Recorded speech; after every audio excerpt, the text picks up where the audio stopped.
Okay, thank you all for joining me today. I've got a great video for you all that I want to talk about. On this podcast today, we're going to be talking about DJ Akademiks and his recent viewpoint on Afrobeats. He was recently featured on Andrew Schulz podcast, which is called Flagrant, where he went in and they had a lot of conversation. It was an interesting podcast. But the part I want to talk to you guys about is the focus on Afrobeats. And I have talked about DJ Akademiks' viewpoint on Afrobeats on this podcast before. I've reviewed one of his videos where he talked about Afrobeats, his love for Afrobeats, and how he compares that to hip hop. I want you to hear this new interview and what he says about that, and also what Andrew Schulz says about Afrobeats. And I'll be right back.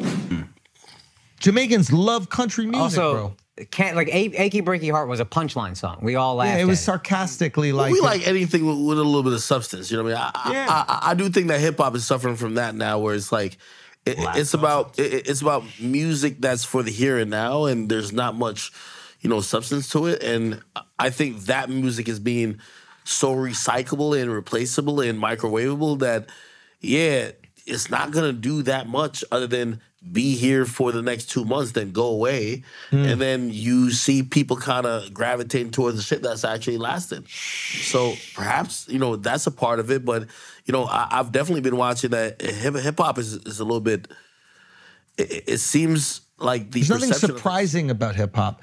There's nothing shocking about hip hop. It also, what is going to happen if you become the predominant art form? Exactly. It's going to start to lack substance because people just want to do it to be. And also, famous people get watered down. When you become the mainstream thing, it becomes watered down. It becomes a little bit more cookie cutter. You have the greatest producers in the world that are all producing the same songs. That's why all pop songs sound the same, because they're produced by the same 5 people or whatever. So the same thing is happening with hip hop. So the sound becomes synonymous. And that's not to say that these producers aren't fantastic, but when they're the only ones producing the music, it sounds a little similar, right? So then you hear something a little different. What's really popping right now? Afrobeats.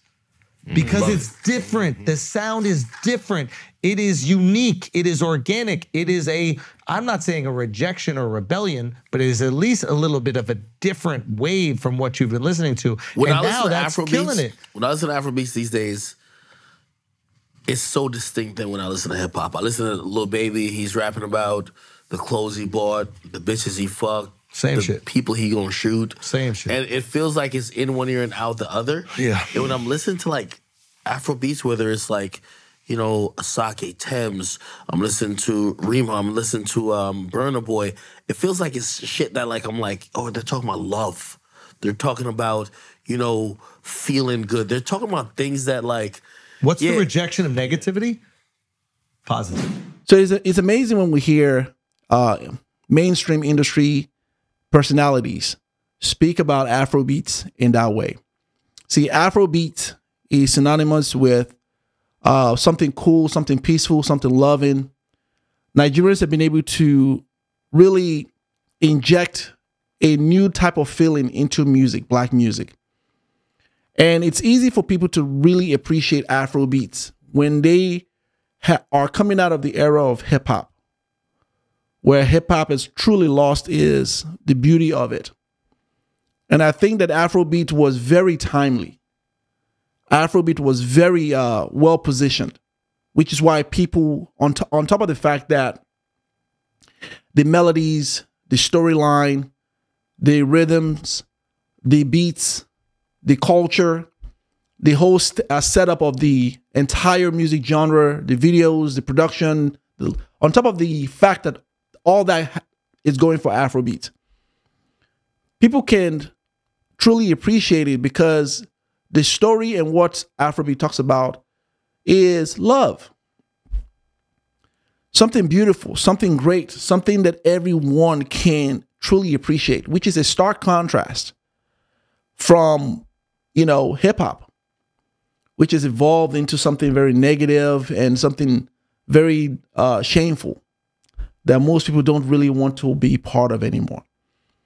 And so it's great to see, industry giants like DJ Akademiks, who is known in the hip hop world. He's a Jamaican American. endorse Afrobeat and talk about the differences with Afrobeat and hip hop. How Afrobeat is such a refreshing thing compared to what hip hop is. And hip hop used to be that at one point, but it has since lost that glory. And so it's easy for guys like him to gravitate to Afrobeats, to what Nigerians are doing, and to recognize the difference in that music genre. And to have a very popular comedian like Andrew Schulz also talk about Afrobeat, bring it up.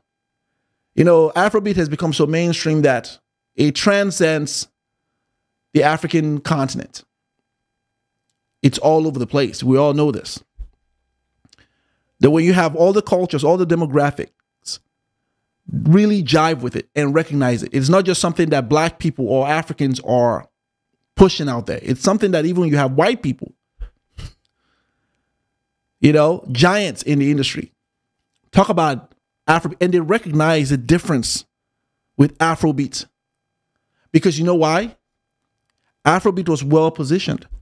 Nigerians positioned that very well to where people can identify the difference between our music and what has been out there already.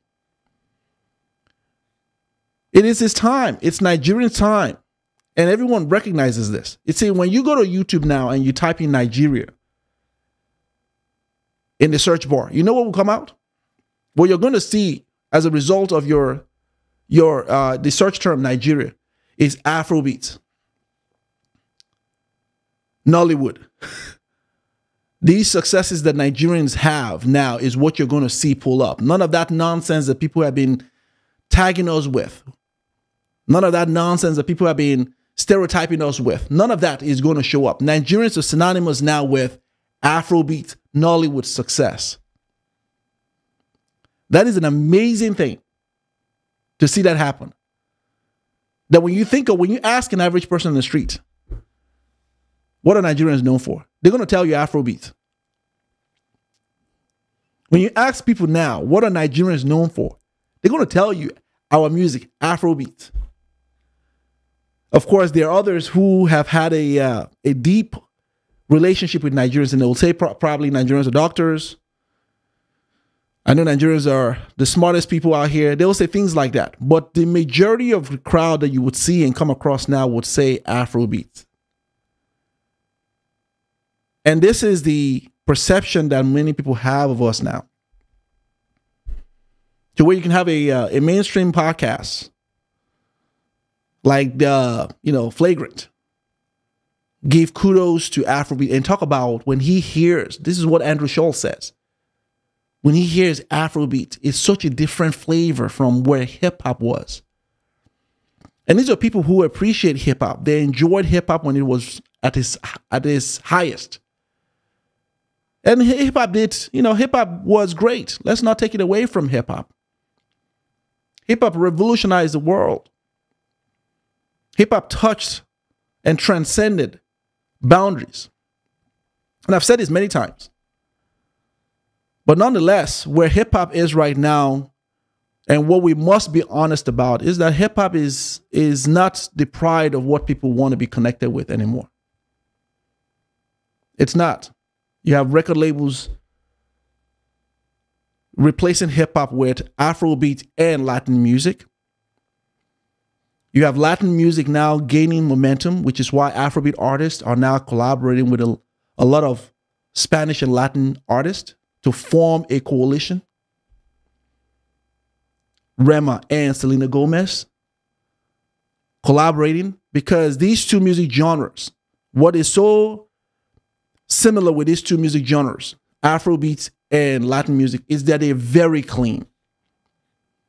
You don't have to worry about lewd words or things that are embarrassing said. You can listen to these music with your family members, with your grandma, with your grandfather, with your parents, with your kids. They don't promote violence. They don't promote all of that promiscuous lifestyle. They don't promote none of that. They're not perfect, but more so than none, they don't glorify negativity. And so record labels are seeing that that's bad for business. This whole idea of gangsterism, this whole idea of promoting something that is negative and shooting up your block and cursing this and be that, the N-word this and N-word that. Record labels are like, this is bad for business. Because the way society is moving now, people are truly moving away from that. And so when Afrobeat came in, it was such a breath of fresh air that it elevated Nigerian status even to a higher level, that people were wanting to collaborate with Nigerians, deal with Nigerians, say, you know what, I want to be over there. I want to be over there, which is why Nigerians are trending. Nigerians are making a mark everywhere because of our music. And we are very happy to share this with the world. We are very happy to give the world and connect with the world with our music in ways that the world hasn't been able to connect with us in a long time. It used to be the way people knew Nigerians was if you worked with a Nigerian, you knew a Nigerian, and you can tell that story. Or if you've encountered Nigerians in the past, you can tell that story. But now everyone at the same time is encountering the culture of Nigeria at the same time, to the point that it's not just left, the perception of Nigeria isn't just left to a few people who have encountered Nigerians one time or two in their lives, but everyone can collectively agree on the success and the impact that Nigerians are making in the world. And we're not done yet. We're not done yet. Our movie industry is coming up. Our movie industry is becoming a pride of things. There are blockbuster movies that are making a huge wave on Netflix, that are trending on charts. Our movie industry is about to be the next thing that people are going to be talking about. It's about to become the next thing. I'm telling you, Nigerians are going to be on the lips of people from now to the next. I told you, Afrobeat is 50 years, but Nigerians are going to dominate the airwaves from now to the next 50 plus years. And the great thing about us is that we're not just known for music. It's easy for people to classify and say, oh, they only just go to music. That's what people used to say about black people. Oh, black people are just good. We only know black people in sports. I'm not about black people in this country. That's what white people would say about black people. Oh, they just, when you go to basketball, that's where you'll find black people. And then we equate black people with sports, whether football or basketball, that's where you will overwhelmingly find black people. And they use that to shame black people by saying that, okay, outside of these things, black people were nowhere to be found. So in other words, like in technology, in math, in science, in a lot of anything outside of sports, you won't find black people. And that's always been the stance that a lot of white people use to shame black people. Right? But with Nigerians, that's not the case. Nigerians are not just known in music. Music is just the latest thing, the newest thing today that people know Nigerians from. But people have always known Nigerians. Nigerians are known in the areas that most people don't see black people in. Math, science, engineering, tech world. Right? Now, movies and entertainment. We've shattered that whole glass ceiling. So Nigerians are what you call an all-round oil machine. Because of our involvement and our interest in wanting to be better than where we are. And that's why we're everywhere. We've been able to shatter glasses everywhere. Because Nigerians are not just trying to be good at one thing. We push ourselves to master one thing, perfect it, and then we push ourselves to master another thing and perfect it. And that's how we're able to achieve all of these areas. It's a pride for us because it's part of our culture that we must be the best. We must be great in whatever we do. It's a competition within ourselves because we were raised with raised in great culture and raised with great parents who instill that in us. I know this because my parents did that with me, and I'm doing it with my child and my kids. You know, I've often said it on my podcast. Most of you who watch me have heard me talk about my two beautiful kids. You know, our son Caleb is in the honor roll. He's 8 years old. He's in the 3rd grade. And our daughter is 5 years old. Our son Caleb knows that his grade point average to come to this house, right, is 80 plus. 90 is where he needs to be shooting for. Of course, 100. 80%, nothing less than that. And so when he gets his worst performance in class is when he gets an 82, which is a B point grade average. Because he knows his parents instilled that in him to go beyond, to be the best in whatever he does. He's always coming home with 95 or 100. And that is what we instill in our kids, which is why when Caleb and my daughter grows up, they'll learn to really excel and over excel in whatever they do. Why? Because they're getting it from home. It's the way we got it. It's the way I got it. You know, in Nigeria, they say, you know, when you go to Nigeria, and when I was going to school, when I was in school back in the days, man, we used to have a class of, you know, the classes back home aren't like the ones in the United States where you have like 20 people in a class. You have a class of 50. And they'll grade you from first to the 50th person. And my parent, I remember, you know, I would come home. I would be the 7th in terms of the, you know, they'll give you a report card and they'll give you a position in the class. So the guy or girl that got the first position is usually the person everybody wants to beat. And I'll come home 7th in class. And my dad would tell me, the person that got, God bless my dad, so I love him so much. The person that got the first, did he have 10 heads? I mean, how many of you parents say the same thing to y'all? My dad would make my 7th place, and I beat, you know, all these other people, 43 people. Right? My dad like, no. The person who got the first place in class, did he or she have 10 heads? Why couldn't you? And so I would try the next time to improve my grades.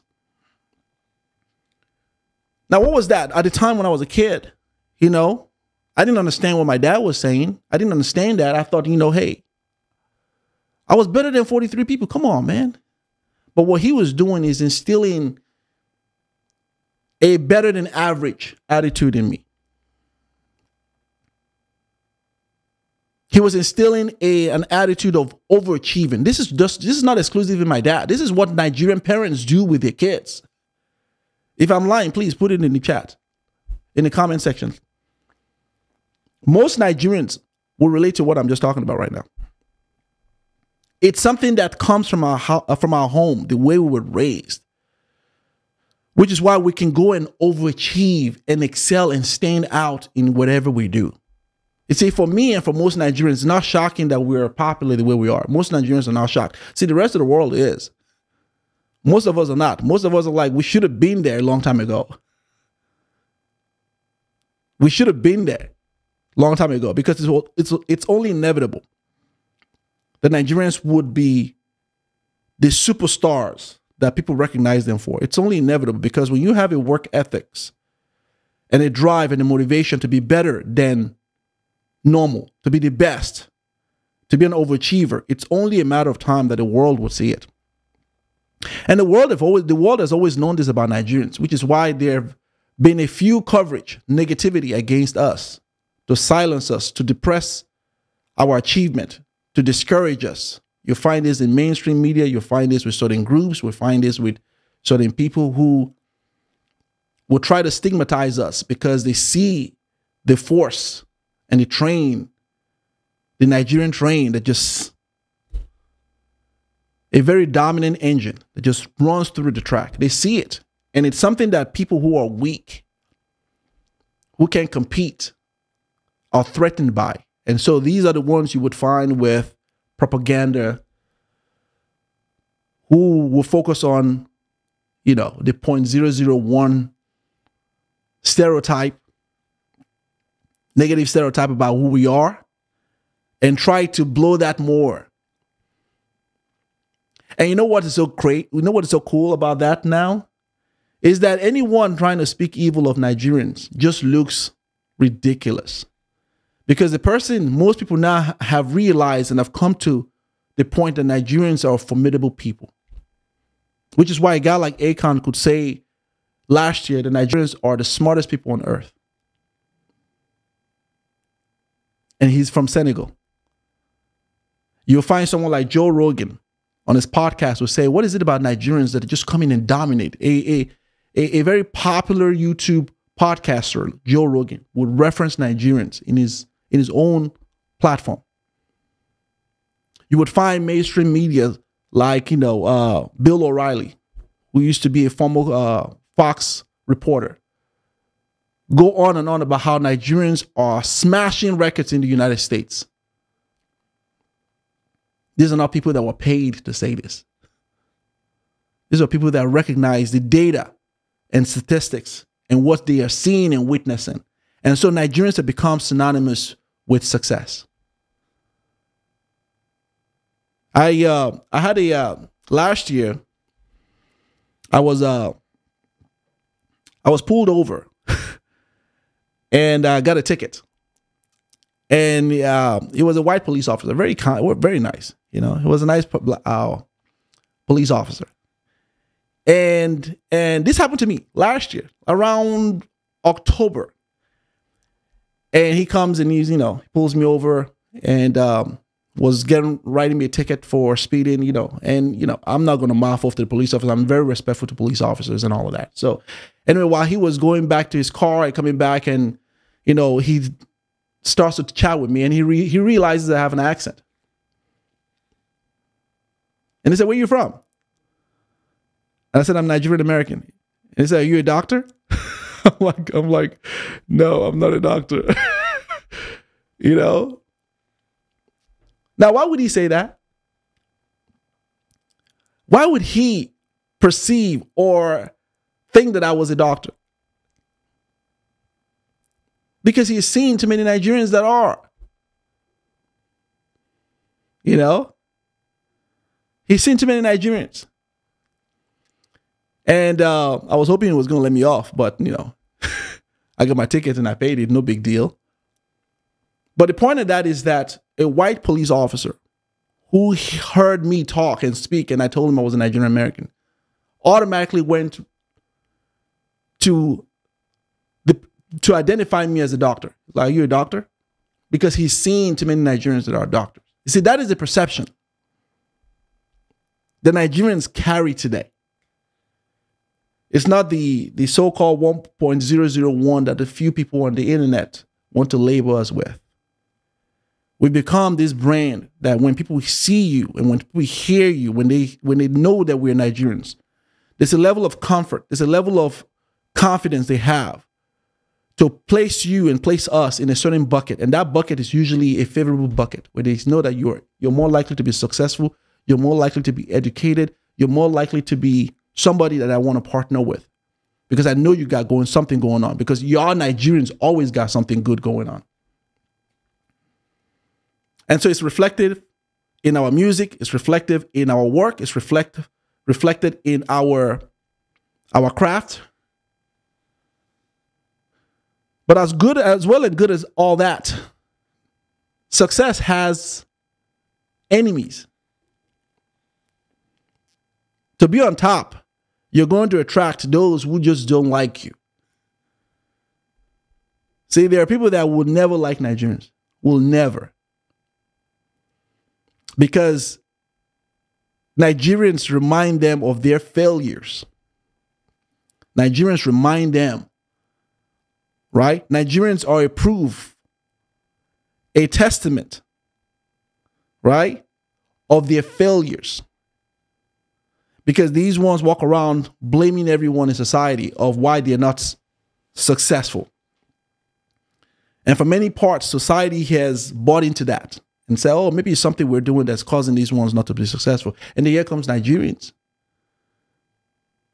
Smashing record. Despite all of the odds.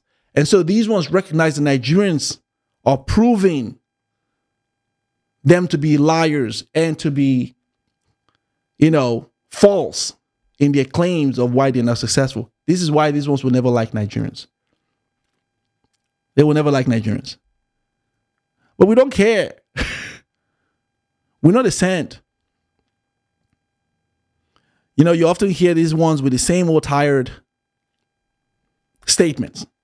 Same old conversation that's not going anywhere. That people are so tired of it. Such a tired conversation. Like the one I'm about to play for you. I want you to listen to this beautiful young Nigerian lady. Set this kind of individual straight with this clip that I'm about to play for you. And I want you to hear how she responds to it. And I think that it's one of the most brilliant responses I've had and I've heard when it comes to these types of people who think like this individual. Take a listen to this. Hey, do y'all know any Nigerian people? How do they act towards y'all? Because the one... Hey, God. It's the year of our Lord 2022. And these conversations are still happening. Kilo day. Kilo day. Every time, it's always, Nigerians think they better than us. When have we ever acted like we are? When have we ever really said that we are? Are you basing that off of 1, 2 Nigerians that you encountered? Because if I want to dive into history of the things that Black Americans have done to Nigerians, I will wait. But this discussion is very tired, okay? It's very tired. If you ever think that somebody thinks that they are better than you, know that it is your insecurity speaking. And that's that. That is real talk.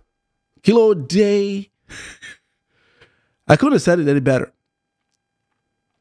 Do you get what I'm saying? So success has its enemies, right? And that is what we're seeing, is because we've become such a formidable type of people that it has now become evident that we get these types of backlash. And it's amazing that you get it from Black people. Do you understand that?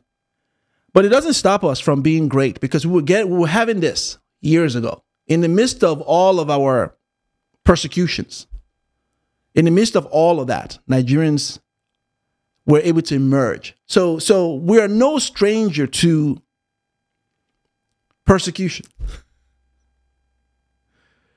We're no strangers to people wanting to take shots at us. People have been doing this for years. What is remarkable, and what's news here, is that in spite of all of that, Nigerians still emerge as one of the best when it comes to science. Nigerians emerge as one of the best when it comes to engineers. Nigerians emerge as one of the best when it comes to mathematics. Nigerians emerge as one of the best when it comes to music, entertainment, these areas that I've just talked about. Despite all of this.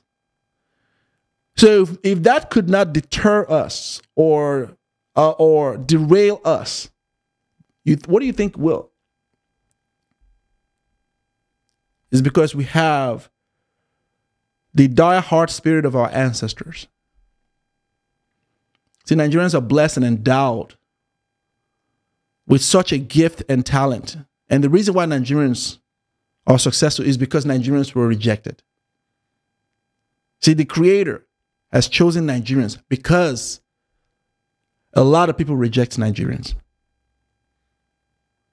See, there's a famous quote in the Bible, which is one of my famous one, and I'm not a religious person. But this is one quote that in the Bible that always does it for me. It said, the stone that the builder rejected now became the cornerstone. That's particular saying in the Bible has always done it for me. The stone which the builder rejects It's what has become the cornerstone. So Nigerians are the cornerstone because we were the ones that were rejected. And so for everyone who hates on us, for everyone who always want to take shot on us, they're just wasting their time, because the more they do that, the more we excel to greatness, the more we are the best in what we do, the more we are proving our worth and our value, not in what we say, because talk is cheap, but in our actions and in our deeds, because that speaks louder. Anyone can say whatever they want, but not everyone can produce numbers and produce data and statistics of success. So now I want to leave you with this last clip before I close out of the millions of other people out there who encounter Nigerians, married to Nigerians, worked with Nigerians, and they know of who Nigerians are, and they're not afraid to say it. So take a listen to this last clip, and I'll be right back.